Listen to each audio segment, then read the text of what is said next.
to rehabilitate these first enemies of the people.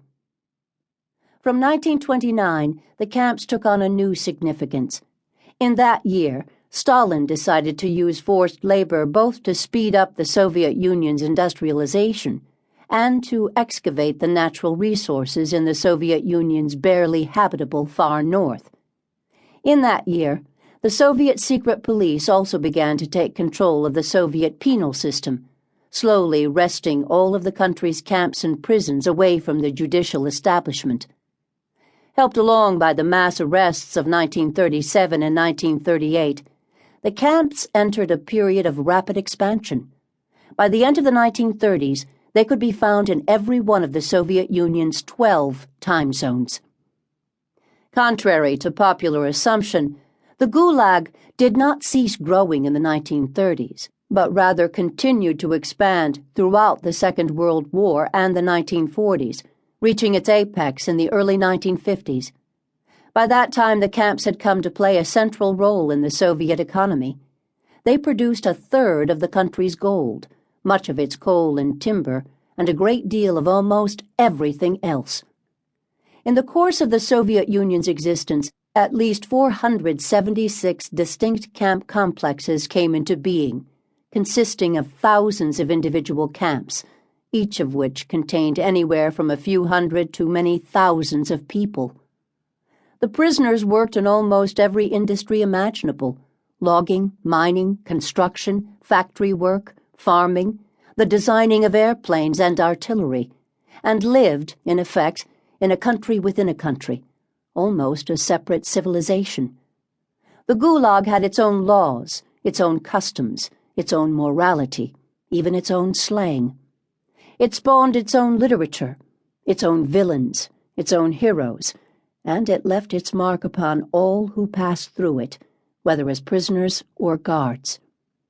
Years after being released, the Gulag's inhabitants were often able to recognize former inmates on the street simply from the look in their eyes. Such encounters were frequent, for the camps had a large turnover. Although arrests were constant, so too were releases. Prisoners were freed because they finished their sentences, because they were let into the Red Army, because they were invalids or women with small children, because they had been promoted from captive to guard. As a result, the total number of prisoners in the camps generally hovered around 2 million. But the total number of Soviet citizens who had some experience of the camps as political or criminal prisoners is far higher. From 1929, when the Gulag began its major expansion, until 1953, when Stalin died, the best estimates indicate that some 18 million people passed through this massive system. About another 6 million were sent into exile, deported to the Kazakh deserts or the Siberian forests. Legally obliged to remain in their exile villages, they too were forced laborers, even though they did not live behind barbed wire. As a system of mass forced labor involving millions of people, the camps disappeared when Stalin died. Although he had believed all of his life that the Gulag was critical to Soviet economic growth, his political heirs knew well that the camps were, in fact, a source of backwardness and distorted investment. Within days of his death, Stalin's successors began to dismantle them. 3 major rebellions, along with a host of smaller but no less dangerous incidents, helped to accelerate the process. Nevertheless, the camps did not disappear altogether. Instead, they evolved.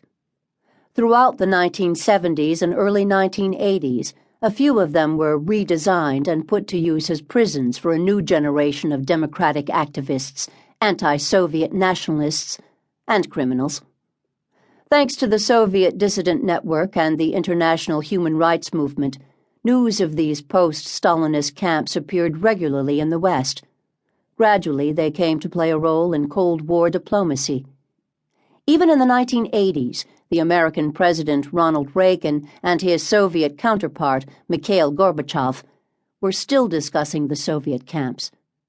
Only in 1987 did Gorbachev himself, the grandson of Gulag prisoners,